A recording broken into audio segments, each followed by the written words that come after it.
They're the Batman and Circuit Girl.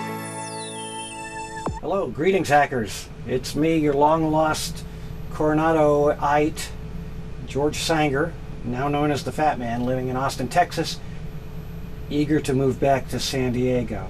I look forward to hanging out with you and finding out what you're hacking today. It's fun for me to imagine being Benjamin Franklin or somebody like that, and imagine saying, I have discovered this new thing called electricity.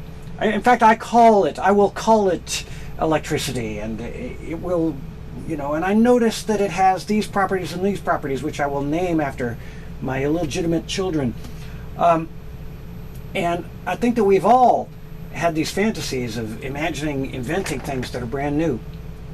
And when we get excited about living like that, when you get pumped up about learning something, and there's just one thing keeping you from knowing how to program that computer and get a pixel to show up on the screen, well, when you're in that state of mind and someone hands you a map of the memory of the machine that you're trying to conquer, well, then you can learn that map like that because you're excited about it.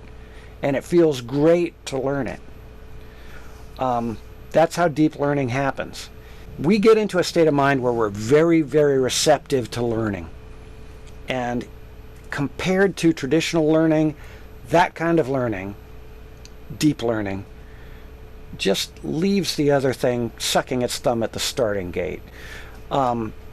People like us, hackers, scientists, too smart to be cool and too cool to be nerds.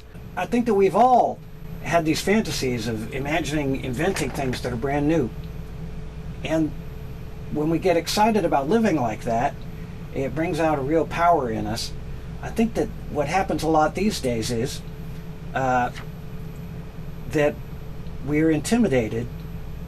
I think that it would have been embarrassing for all of us if Benjamin Franklin had gone out and said, well, I know there are probably a lot of scientists in Europe already who have come up with most of this stuff, and I really don't know as much about it as they do, but I think that electricity does this and this. I mean, I noticed it doing it, but I might have done this wrong.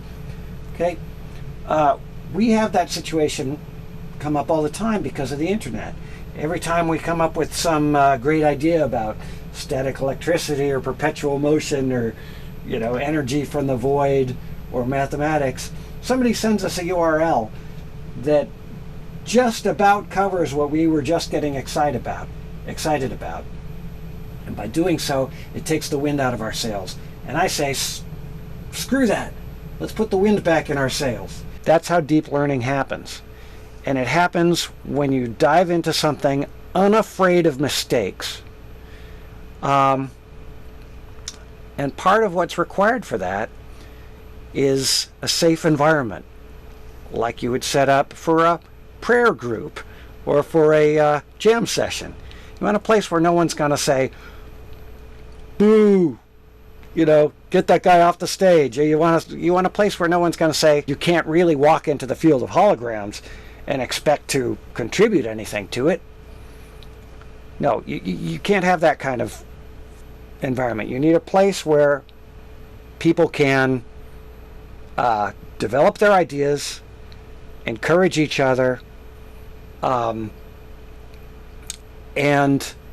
be excited about mistakes, especially the spectacular ones that blow up. I think it would be great to have a place like this in San Diego. I think that we could do some tremendous things together, and I'm willing to bring some of my stuff for what it's worth. I imagine you guys have some pretty cool stuff too.